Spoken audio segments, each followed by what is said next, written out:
Okay, to start your transfer, you'll need tape. You're going to need your canvas with your scale, your value scale at the bottom.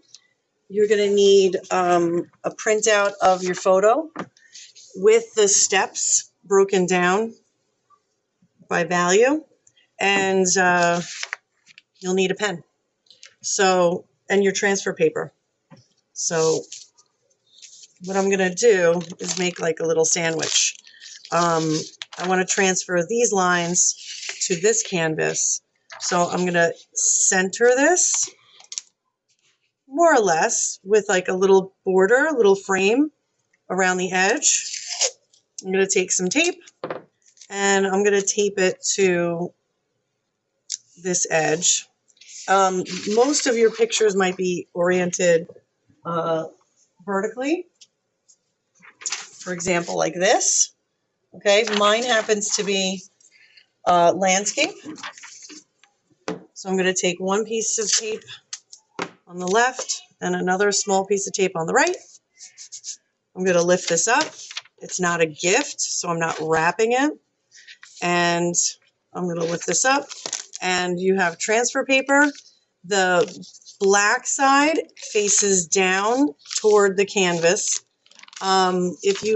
We have a couple of different brands.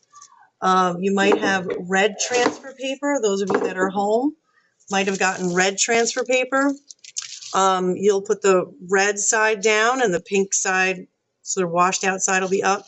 And the same thing with this type of transfer paper. It has these diamond pattern on the back.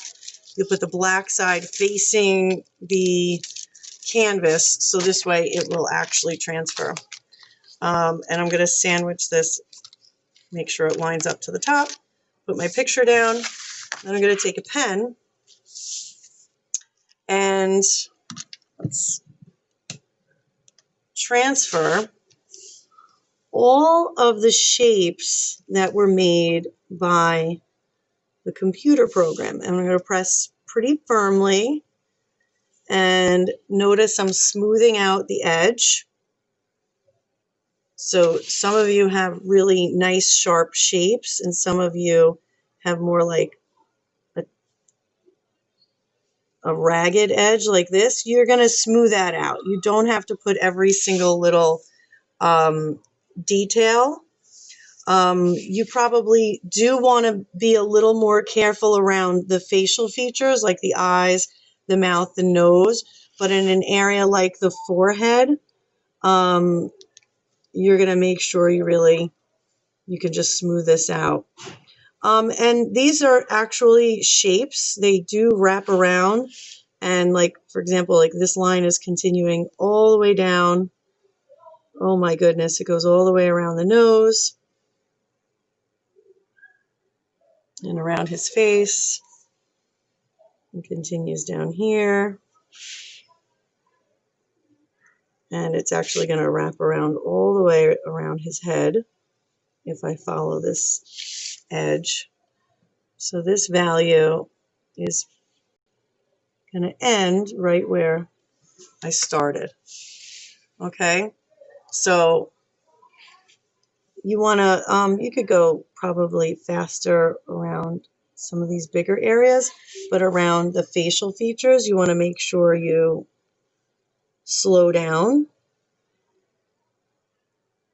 And like I said, push really, really hard. You are not drawing anything, so don't make things up. Like this doesn't look like a regular eye, but again, you have to trust the values, that the values are doing their job, and that it'll come together to make an eye. So don't continue lines, or like this side, for example, doesn't really have any detail. So doesn't have much. So I'm not going to make things up. Okay. And then when you lift this up, peel this back, you can check to make sure it's transferring. And then eventually we'll label this. I'm going to switch. I'm going to actually remove this so it doesn't make any marks on my my paper, on my canvas rather, and I'm going to grab a pencil. And eventually, once this is all transferred, you can actually label this to match the values. Let me zoom out a little bit. Match the values on your scale. So, for example, like the lightest will be 1. So I'm going to go, usually across the forehead, you can find all your values. So this is 1, this is a 2, and this is a 3, a 4, ooh, a 5, a 6, and I actually have, my darkest area is going to be 7. So I have 7 values. And then from here, you can actually see like this, you could start to match things up. Like this is a 1 again. This is a 2 continued all the way down on the face. This is a 2 on his neck. And you'll start to match things up. Like this gray is really like the 5 over here. And you can go ahead and label, once you've transferred everything, label the photo, and then this is ready to paint. And again, we're matching the values here on your scale with what's in here.